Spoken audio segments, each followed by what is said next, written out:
말씀 나누겠습니다. 오늘 소아시아의 그 7교회 중에 라오디게아 교회에 주시는 주님의 메시지입니다. 보니까 주님이 어떤 모습으로 메시지를 전하고 계시냐면 아멘이시요 충성되고 참된 증인이시요 하나님의 창조의 근본이신 이가 이르시되 라고 말씀하고 있습니다. 아멘이라는 것은 그렇게 될지어다 라는 뜻을 가지고 있습니다. 그러니까 우리가 왜 아멘 하는가 말씀 듣다 보면 그 말씀에 전적으로 순종하고 동의합니다 라는 뜻을 가지고 있는 것입니다. 근데 특이한 것은 예수님의 이름이 아멘이에요. 다른 이름으로. 왜냐하면 예수님의 삶 가운데 아버지 앞에 불순종이란 존재하지 않았기 때문입니다. 그분은 아버지께서 말씀하시면 무조건 예하셨고 순종하셨기 때문인 것입니다. 그리고 그분은 충성되고 참된 증인이시라라고 말씀하고 있습니다. 그분의 성품을 의미하는 것입니다. 그러니까 예수님의 성품이 거짓이 없고 아버지께 순종적이고 아주 진실하시다라는 뜻을 가지고 있습니다. 우리 그리스도인들에게 어울리지 않는 삶의 모습이 무엇이냐면 냉소적이고 게으르고 그 성격의 이중성을 가지고 있는 이런 것들은 하나님의 성품과 그리스도의 성품과 정반대의 것들이라는 것을 우리가 알아야 되는 것이죠. 그러니까 주님의 성품이 이렇게 진실하시기 때문에 주님이 왜 이런 모습으로 자신을 비추시는가? 하나님의 자녀들, 오늘날 예수 믿는 모든 하나님의 자녀들이 이와 같이 진실하기를 원하시기 때문에 이런 말씀을 주시는 것입니다. 근데 이런 말씀을 들을 때에 나는 멀었는데, 나는 부족한데, 부담스럽다, 이런 마음으로 이런 말씀을 접해서는 안 됩니다. 그리스도인의 진정한 특권이 무엇인가? 베드로후서 1장 4절에 보면 놀라운 말씀을 우리에게 주십니다. 우리 그리스도인들이 신의 성품에 참여하는 자들이다 라고 말씀하고 있어요. 인간인데, 죄인인데, 본디 죄 가운데 죽을 수밖에 없었던 우리들인데 그리스도의 보배로운 피로 씻김을 받아서 여전히 죄성이 우리 안에 있음에도 불구하고 그리스도로 말미암아 신의 성품에 다가설 수 있는 존재로 새로 지음을 받았다. 그런 존재가 그리스도인이라는 것입니다. 그래서 여전히 연약함이 있지만 그리스도를 본받아 가며 그분을 닮아가는 것이 기쁨이 되어야 하는 것이지 우리에게 부담이 되어서는 안 되는 것입니다. 예수님이 또한 자신에 대해서 하나님의 창조의 근본이신 이가 이르시되 라고 말씀하고 있습니다. 그분이 말씀으로 세상을 지으신 세상의 근원이라는 거예요. 이 말씀을 왜 주시는가? 라오디게아 교회에 만연한 사상이 배금 사상이라는 것이었습니다. 물질을 숭앙하는. 그러니까 이제 쭉 전개될 텐데 그들의 문제가 물질 때문에 자신들의 영적으로 부요한 사람들이라고 생각했어요. 근데 사실은 그게 주님을 섬기는 것이 아니라 물질을 섬기고 있었던 것이죠. 그래서 주님을 향한 열심이 없는 이유가 무엇인가? 세상에 안도하고 살았기 때문에, 가진 것에 안도하고 살았기 때문에 주님이 말씀하시는 거예요. 이 창조의 근본이신 이가 이르시되, 이 말씀에는요 이런 질문이 깔려 있는 것입니다. 어리석은 자들아, 세상을 주관하고 세상의 모든 것을 소유하고 다스리는 자가 누군 줄 아느냐? 너희들이 지금 가지고 있는 것이 전부인 줄 알고 하나님 섬기는 것을 게을리하고 그렇게 살아간다만 사실 너희들이 쥐고서 좋아하는 이성 간의 교제, 그게 세상의 전부인 줄 알고 돈, 그리고 여가 생활하는 것, 그리고 좋은 차, 집, 이런 것들이 전부인 줄 알고 그런 것들을 즐기기 위해서 심지어는 이제 여가 생활까지, 요즘은 뭐 이런 것들까지, 그런 것들이 너희가 전부인 줄 알고 그것이 너희들의 진정한 인생의 기쁨인 줄 알고 살아간다만 사실 그게 누구에서 비롯된 것인 줄 아느냐? 내가 창조의 근본이다. 지금 너희들에게 허락된 것들을 누리고 있지만 하나님을 제외한 그 모든 것들이 언젠간 너희에게 무거운 짐이 될 것이다. 결혼하고 이성교제하고 집에 살고 차를 타고 다니고 이런 것들이 자체가 잘못된 것이 아닙니다. 그러나 그런 것들에 빠져서 주님을 뒤로 미룰 때에 어떤 목사님이 그런 글귀를 적어놓은 걸 봤는데 하나님은 늘 우리에게 2등이시다. 늘 차가 먼저고 좋은 집이 먼저고 좋은 사람이 먼저고 하나님은 2등이시다. 그렇게 하나님을 빼버리고 그런 것들을 즐길 때 그런 것들이 얼마나 바람에 나는 겨와 같이 아무것도 아닌지 언젠가 반드시 깨닫는 날이 온다라는 것이죠. 그러니까 인생을 정말 지혜롭게 누리고 싶다면 그 모든 삶 속에 하나님이 중심이 있지 않으면 모든 것이 헛되다라는 것을 알려주시기 위해서 내가 바로 창조의 근본이다 라고 말씀하고 계시는 것입니다. 라오디게아 교회를 향한 근본적인 문제제기를 주님께서 하고 계십니다. 15절에서 16절 보실까요? 제가 읽겠습니다. 내가 내 행위를 아노니 내가 차지도 아니하고 뜨겁지도 아니하도다. 내가 차든지 뜨겁든지 하기를 원하노라. 내가 이같이 미지근하여 뜨겁지도 아니하고 차지도 아니하니 내 입에서 너를 토하여 버리리라. 라오디게아 교회의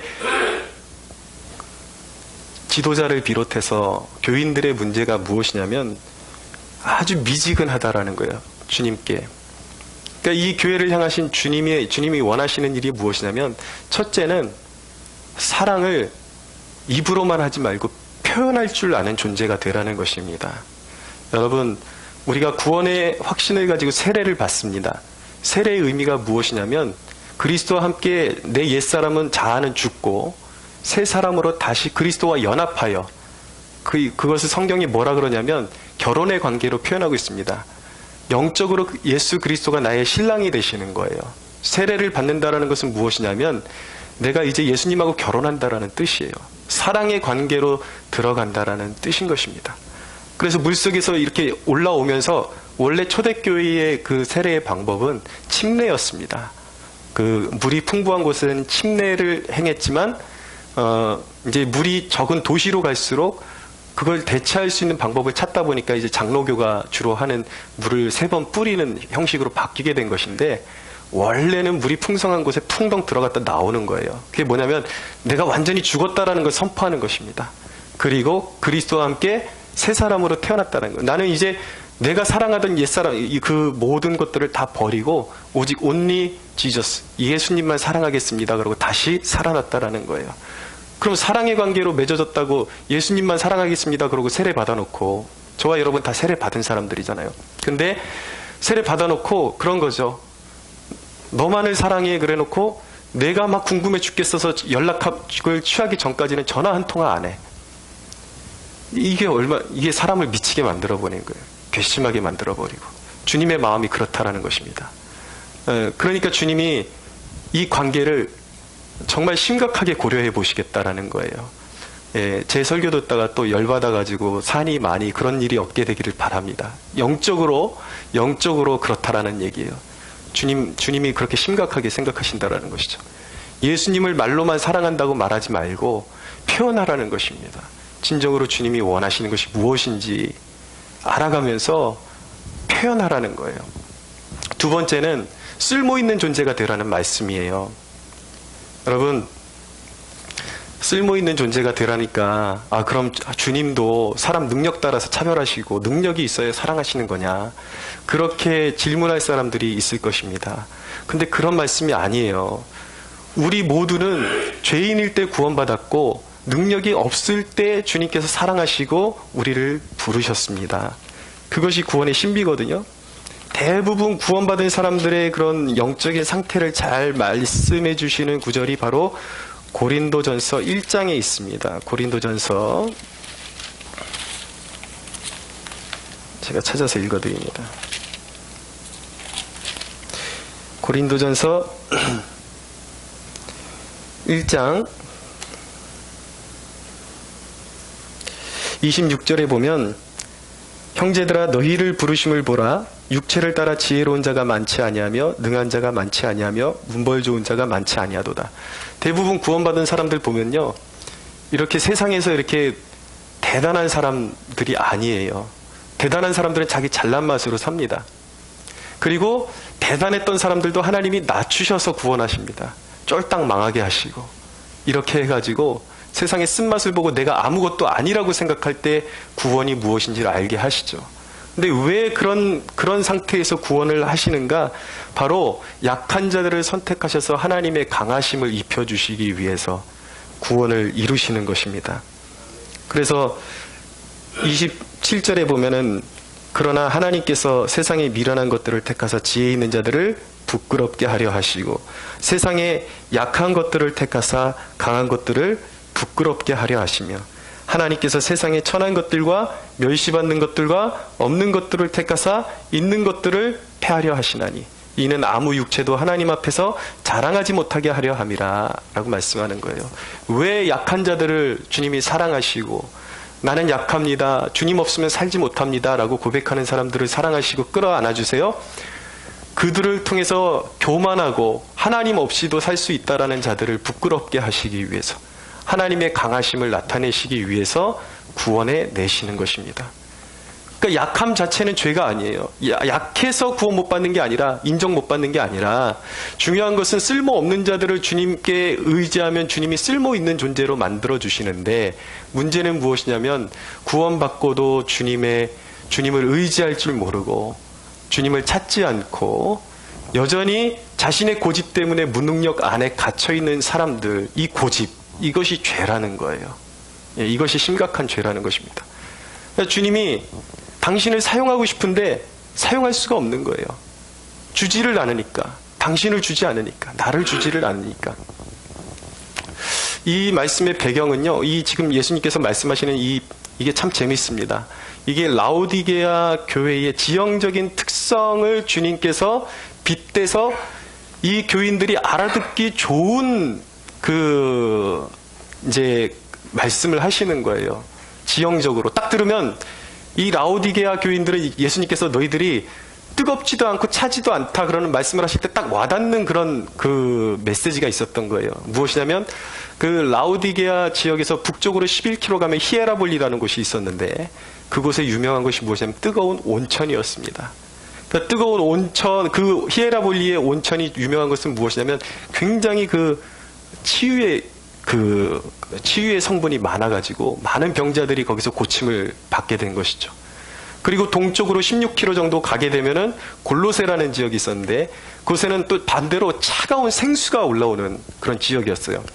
이 주변 지역이 다 물이 부족한 지역이었다고 합니다. 물이 잘 나오지 않는데 이 골로세에서 나오는 이 생수가 차갑고 이것이 굉장히 희귀하고 굉장히 사람들의 목마름을 해결해주는 그런 역할을 했다라는 것이죠.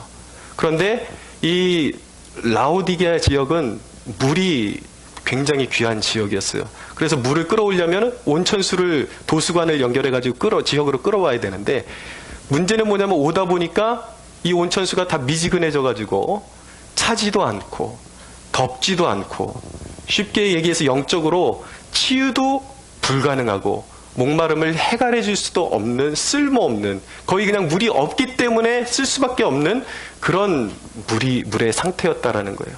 근데 불행하게도 라오디게아 교회의 성도들의 신앙의 상태가 이랬다라는 것입니다. 쓰잘데가 없다라는 거예요. 뜨겁지도 않아요. 세상을 치유할 수도 없고 목마름을 해결할 수도 없는 미지근한 상태에 있었다라는 것입니다. 여러분, 이 사람들을 이제 지도하다 보면요, 우리 교회에 올 때 청년 계층 가운데 그런 양육을 해달라고 자기를 영적으로 양육을 해달라고 찾아오는 친구들이 있습니다. 그러니까 쉽게 얘기하면 제자 훈련을 받고 싶다라는 거예요. 근데 과연 제자 훈련을 받을 만한 몸과 마음의 상태가 돼 있는가 제가 체크를 해보죠. 체크를 해보는데 불행하게도 머리에 하나님에 대한 정보를 채우러 오지, 예를 들어서 제가 얼마나 각오가 돼 있나 몇 가지를 이렇게 제시를 합니다. 뭐 어려운 것도 아니에요. 그리스도인이라면 당연히 해야 되는 거. 주일 성수 잘하고 11조 생활 철저히 하고 그리고 기도 생활 잘해야 된다. 그리고 교회에 어떤 주어지는 그런 봉사가 있으면 성실하게 해야 된다. 그런 거 뭐 그냥 기본적인 거잖아요. 얘기하는데 여기 왔던 저한테 양육받고 싶다고 했던 청년들 가운데 그것을 지키는 사람이 거의 없었습니다. 보면은 알맹이만 빼가려고 그러는 거예요. 전혀 뜨겁지도 않고 전혀 그 말씀을 삶으로 살아내려는 의지도 없이 정보만 빼가려고 그러는 그런 경우들이 있어요. 근데 이건 세상에 쓸모없는 존재가 되는 거예요. 여러분, 음식을 먹으면 소화액이 나와야 되죠. 그 소화액이 음식을 분해해서 골고루 온몸에 퍼지게 만들어서 그것이 삶의 활력으로 나와야 되는 것입니다. 마찬가지로 말씀과 기도가 그와 같아야 되는 거예요. 우리가 말씀을 섭취하면 우리가 기도 생활을 통해서 그것이 삶의 양분이 돼야 되는 것이죠. 거기서 끝나면 안 되는 거예요. 그것이 삶의 영향력으로, 거룩한 영향력으로 흘러나와야 되는 것입니다. 그것이 사랑의 힘이 되어야 되는 것이고 헌신의 힘이 되어야 되는 것이고 그것이 죄와 싸우는 힘이 되어야 하는 거예요.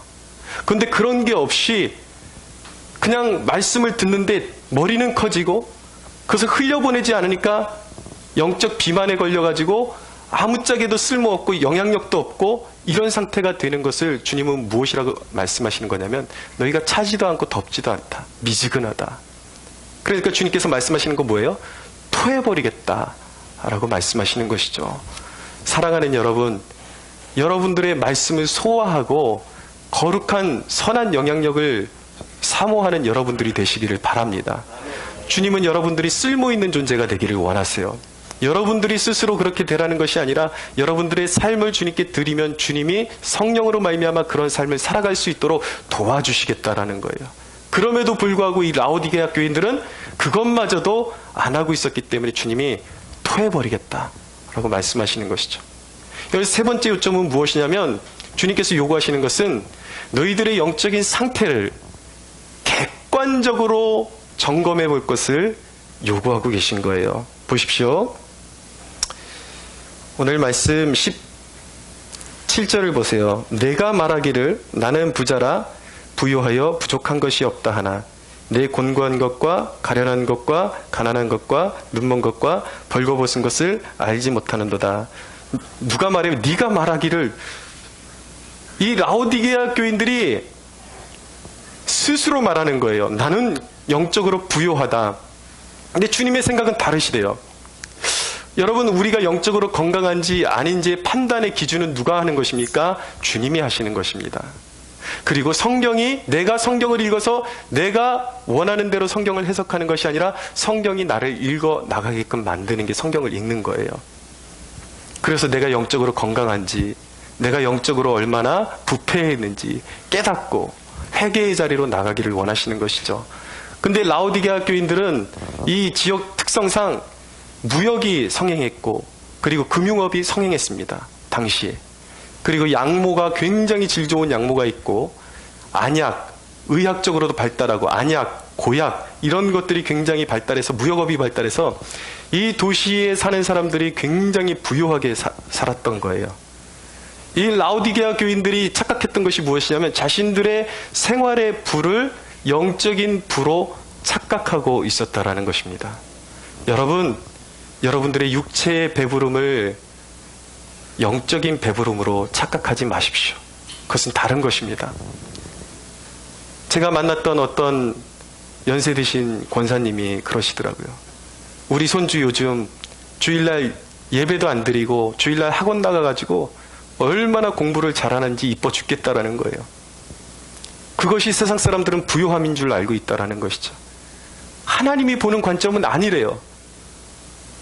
자기 손주가 정말 세상에서 그렇게 공부 잘하는 것이 하나님과 멀어져 있는, 자기 손주가 지금 지옥문 앞에 서 있는 것이 그렇게도 자랑스럽고 대견하단 말입니까?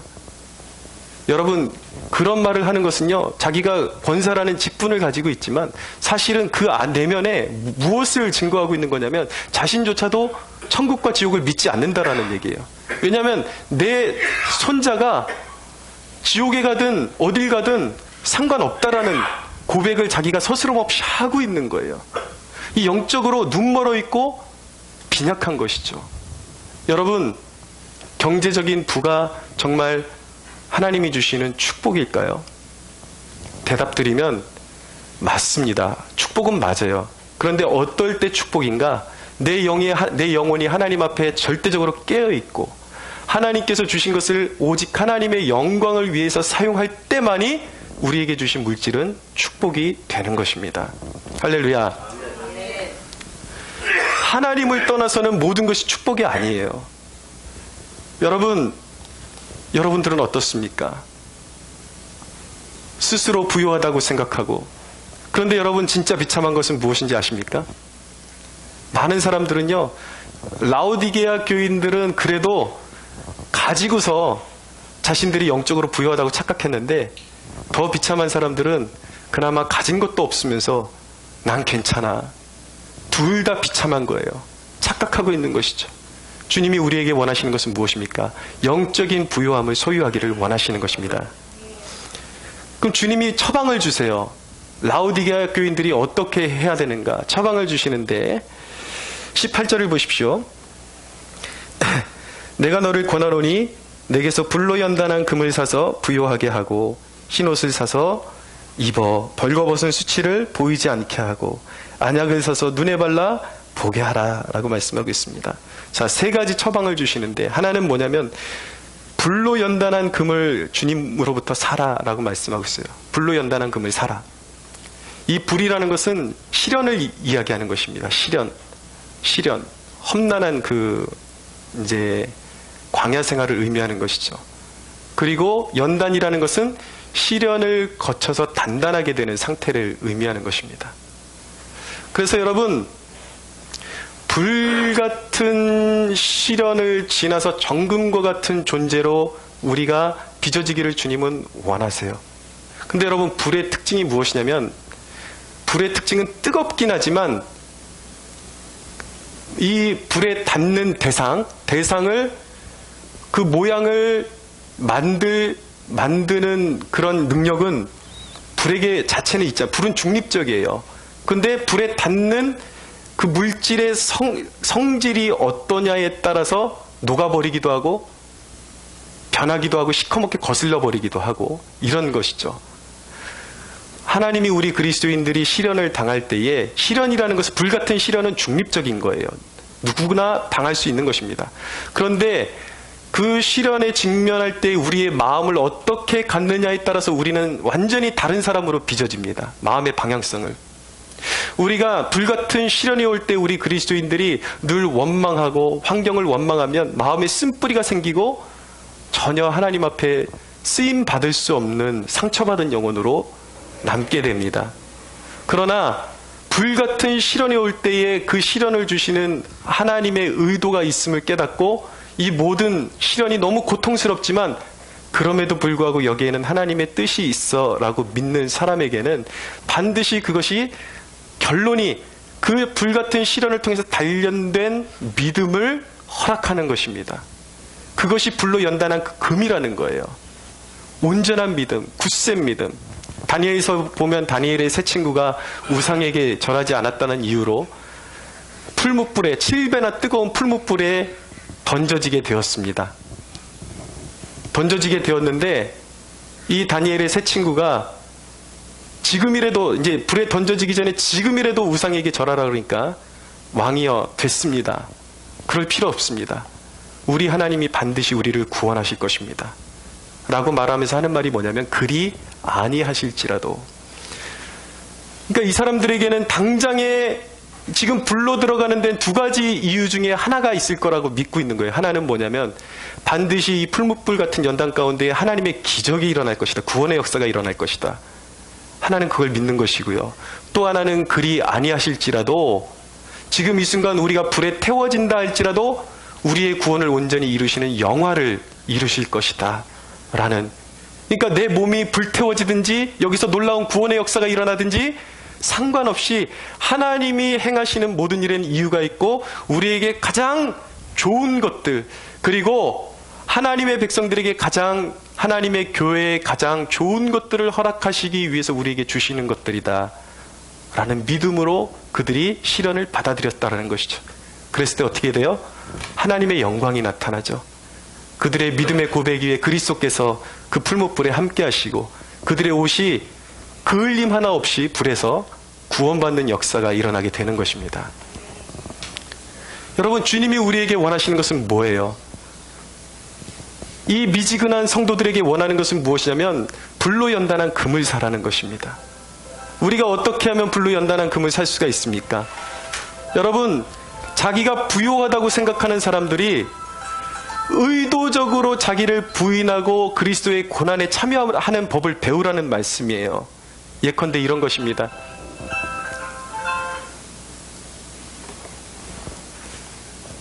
예컨대 이런 거예요.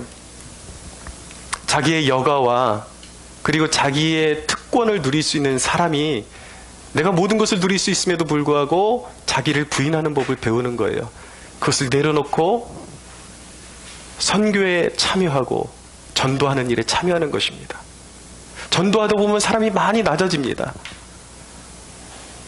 나도 사실은 세상에서 부끄러울 것이 없고 뭐 하나 꿀리는 것이 없는 사람인데 전도하다 보면요, 사람이 굉장히 가난해집니다. 왜냐하면 말을 제대로 받아주는 사람이 없어요.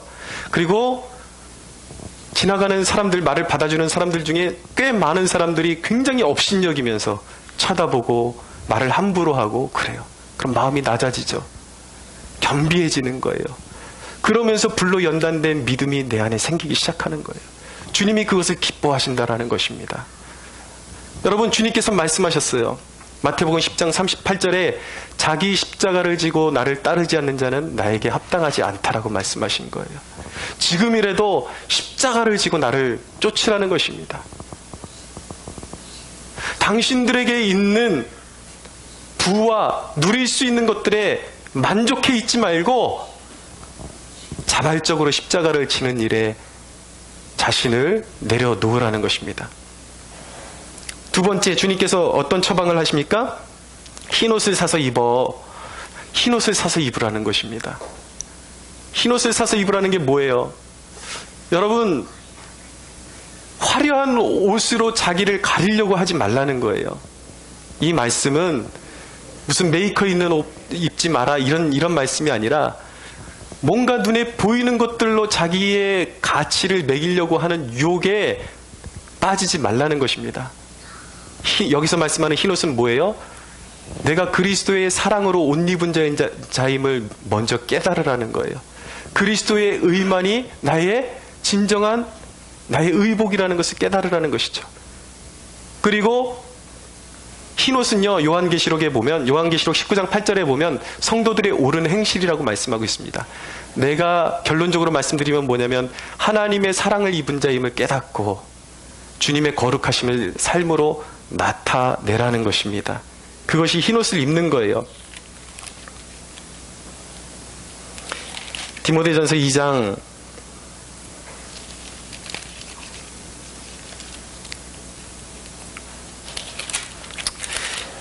디모데 후서 2장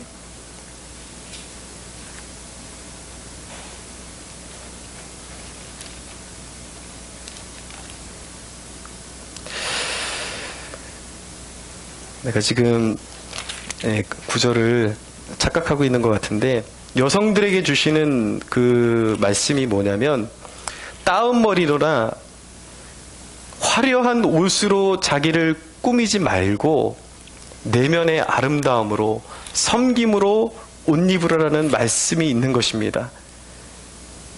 여러분, 이것이 남자든 여자든 동일한 거예요. 똑같은 원리로 살아가라는 것입니다.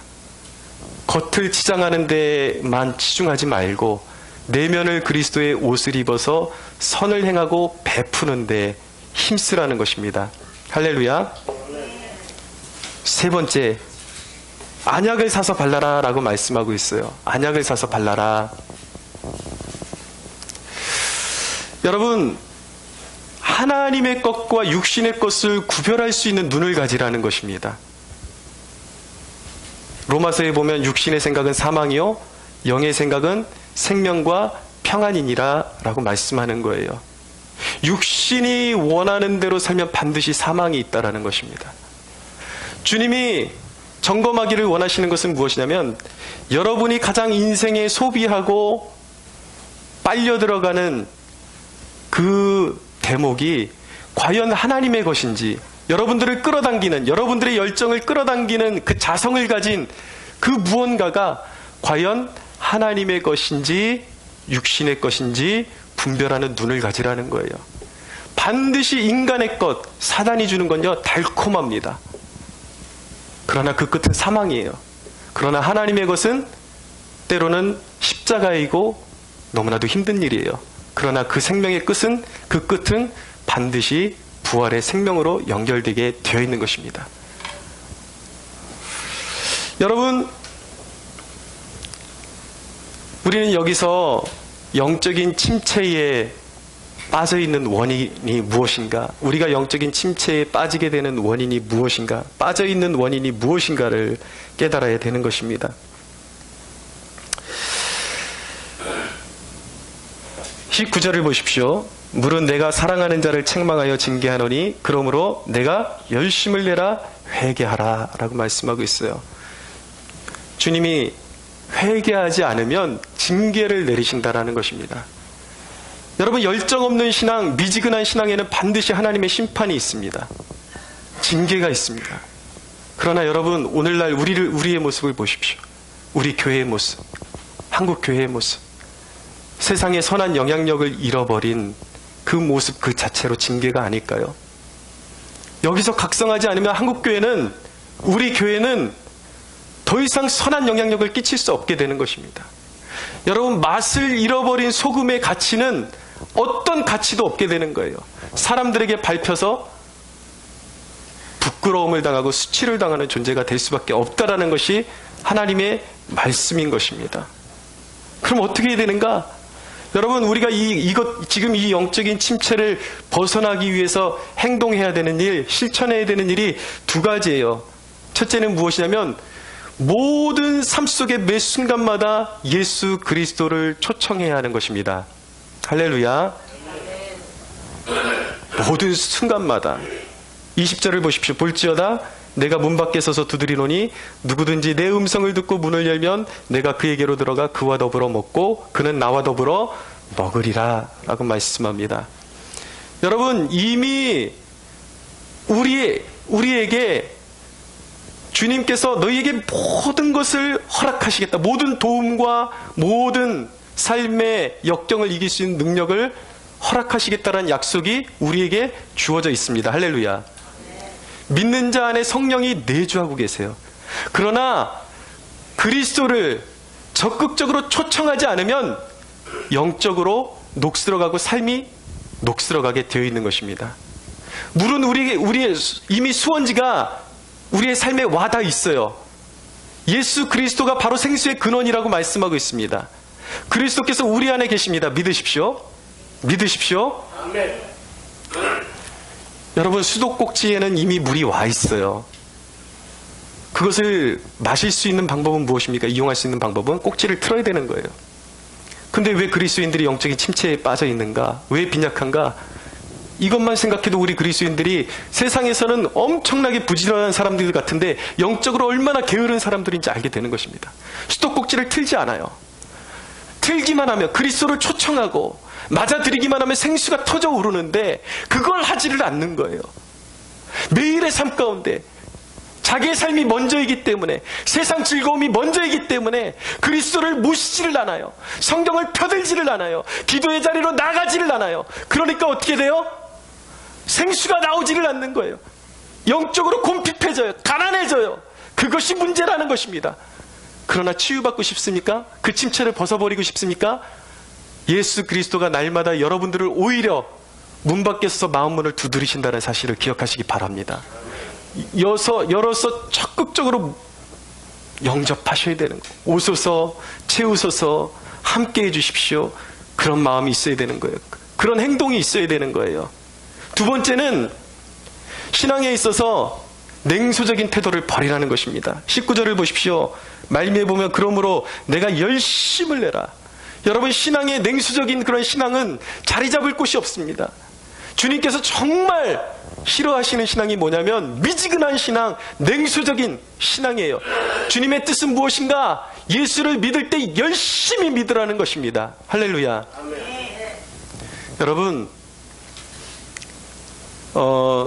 일본에 가면요, 우리나라 한국분이 일본에 가서 그 한 맺힌 그 서름을 가지고 무술을 개발해서 일본 전역을 제패한 분이 계세요. 그 운동하는 사람들은 이름만 들으면 다 아는 분인데, 최배달이라는 분이 있어요. 이분이 한국 분인데 일본으로 건너가서 극진가라데라는 것을 창시를 합니다. 그 가라데 그 개를 다 제패를 해요. 이 최배달이라는 분이.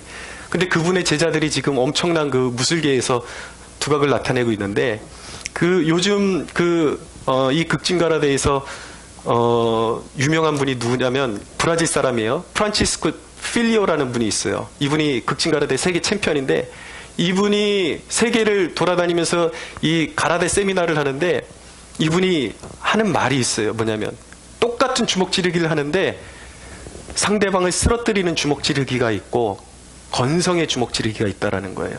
그러면서 자기가 보여주는데, 그 차이가 뭔가, 똑같은 주먹 지르기예요.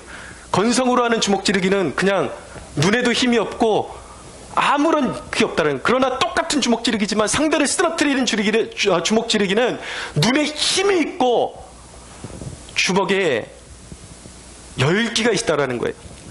그렇게 주먹 지르기 하지 말고 눈에 힘을 주고 상대방이 직접 있다라고 주먹 지르기를 할 때에 그 주먹이 강한 상대를 쓰러뜨리는 주먹 지르기가 된다라는 것입니다. 신앙도 마찬가지예요. 똑같이 기도하지만 건성으로 기도하는 사람들이 있고 건성으로 찬양하는 사람들이 있어요. 왜 영적으로 피폐한지 아십니까? 무엇이든지 생수는 이미 우리 가까이 와 있습니다. 하나님이 주기를 원하세요.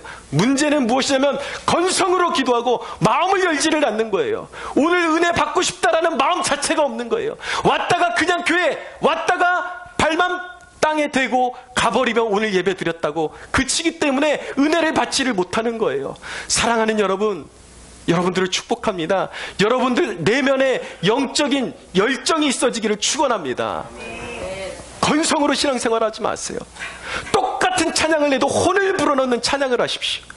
거기서 영적인 침체기를 뛰어넘는 축복이 있게 되는 것입니다.